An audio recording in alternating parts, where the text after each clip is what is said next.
तो आज का जो टॉपिक है, जैसा कि थंबनेल पे भी दिखा हुआ होगा, मतलब जो भी इसको देखने आएगा, जाहिर सी बात है थंबनेल पे जो रहता है उसी से इंसान देखता है, उसको लगता है कि मेरे लिए जो है, मतलब मेरे इम्पोर्टेंस के लिए तभी को देखता है। मतलब थंबनेल पे भी लिखा हुआ था अगर तुम 9th में हो, 10th में हो, चाहे 11th 12th में, मतलब कि तो उसके लिए उस क्लास में रहते हुए यूपीएससी का तैयारी कैसे करें, मेनली आईएएस या आईपीएस का तैयारी कैसे करें। जैसा कि आजकल का जो जनरेशन हम लोग का जो चल रहा है, उस जनरेशन में यूपीएससी का क्रेज़ बहुत ही ज़्यादा है। जितना ज़्यादा क्रेज़ आईआईटी का, उससे 100 टाइम्स गुना ज़्यादा क्रेज़ यूपीएससी का है। तो मतलब लगभग जो बच्चा आईआईटी में रहता है उसको भी लगता है कि हम जॉब करके हम इसी सेक्टर में आए। तो सबसे मोस्ट इम्पॉर्टेंट चीज़ रहता है कि आखिर हम लोग इसका स्टार्टिंग से तैयारी कैसे करें। जैसे कि लोग बच्चा जब 11th-12th में जाता है, 11th में जाता है, तो उसको रहता है कि हमको आईआईटी करना है। तो आईआईटी करने के लिए वो कोटा जाता है। बेसिक तो यही थीम सबका कि वो कोटा जाता है, कोटा जाके अपना तैयारी करता है उस चीज़ को लेके, आईआईटी को लेके, एडवांस को लेके मतलब तैयारी करता है। तो आके जब बच्चा 9th या 10th में रहा है तो कैसे उसको यूपीएससी का तैयारी करना चाहिए मतलब। तो अकॉर्डिंग टू मी, मेरे व्यूज़ के अनुसार, मेरा पॉइंट ऑफ व्यू के अनुसार, देखो यूपीएससी में 60% सिलेबस तुम्हारा ये आता है, क्या उसको बोलते हैं, हाँ एसएसटी आता है। एसएसटी आता है, हिस्ट्री, ज्योग्राफी, इकोनॉमिक्स और सिविक्स आता है। मतलब 60% तो वही रहता है, और बच्चे के 40% साइंस मैथ्स से जो रहता है।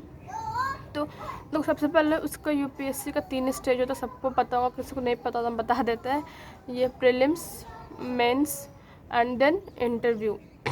तो प्रीलिम्स में क्या होता है ना, प्रीलिम्स तुम्हारा क्वालिफाइंग स्टेज होता है। तो तुमको एवरेज सिर्फ पास कर जाना है।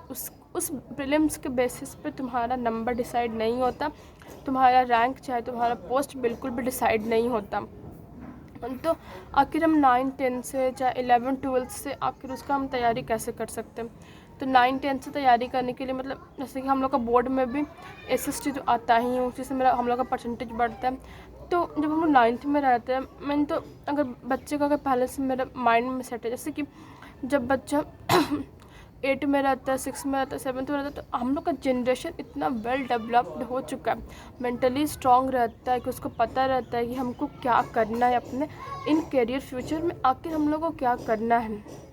उन लोग को पता रहता है, जो हम लोग के बाद का जो जनरेशन रहेगा उसको और बेहतर तरीके से पता रहेगा कि हम लोग को क्या करना है। तो इसलिए जो बच्चा जो होता है, मतलब हम लोग के जनरेशन का, तो वो शुरू से उसको डिसाइडेड रहता है कि हमको करना है तो यूपीएससी करना, तो हमको वही करना। तो बच्चे के दिमाग में वो कहीं ना कहीं, तो अगर जो कितना ही बिगड़ा हुआ बच्चा हो, चाहे वो कितना भी सुधरा हुआ बच्चा हो, उसके दिमाग में कहीं ना कहीं रहता है कि हमको स्टार्टिंग से ही थोड़ा थोड़ा थोड़ा थोड़ा करते चलना है। तो उस थोड़े से के लिए मेरे अकॉर्डिंग ये हमको लगता है कि हम लोग 9th, मान लो सपोज डैट हम 9th में, तो सबसे पहले ये भी रहता है कि हमको पढ़ना है। तो ओके, तो जो हिस्ट्री जो रहता है, द हिस्ट्री, ज्योग्राफी, सिविक्स, उसको मतलब लाइन बाय लाइन एक अच्छे तरीके से डीप स्टडी, मतलब कि पूरे बुक को अच्छे थॉरो तरीके से पढ़ने से ज़्यादा बेहतर होता है। ये ना कि जो हमको जो टीचर नोट्स दे दिया उसको पढ़ लिए, वो बेहतर होता है। अगर तुम अच्छे तरीके से बुक को सेल्फ रीड करो, अगर खुद से अच्छे तरीके से अगर तुम पढ़ोगे,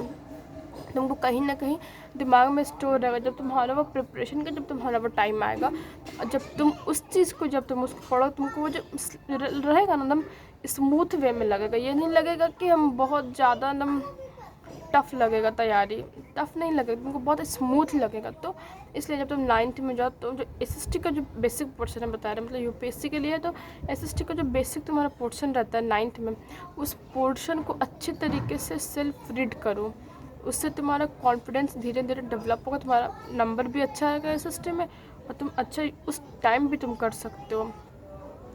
फिर आ गया 11th-12th, अगर तुमको मतलब साइंस में इंटरेस्ट नहीं है, तो हमको तो यही लगता है कि आर्ट्स ले लेना चाहिए। एकदम नहीं इंटरेस्ट है तो आर्ट्स ले लेना चाहिए। अगर इंटरेस्ट है तो फिर 11th-12th में अच्छे तरीके से साइंस पढ़ के, चाहे कॉमर्स पढ़ के, फिर जब ग्रेजुएशन का टाइम आए तो उसी में जाके अपना तैयारी कर लो, तो ज़्यादा बेहतर रहेगा। इसी तरीके से तैयारी कर सकते हो अच्छी तरीके से स्टार्टिंग से। अगर मेरा बात सही नहीं लगा हो तो कमेंट कर देना, अगर सही लगा हो तो भी कमेंट कर देना।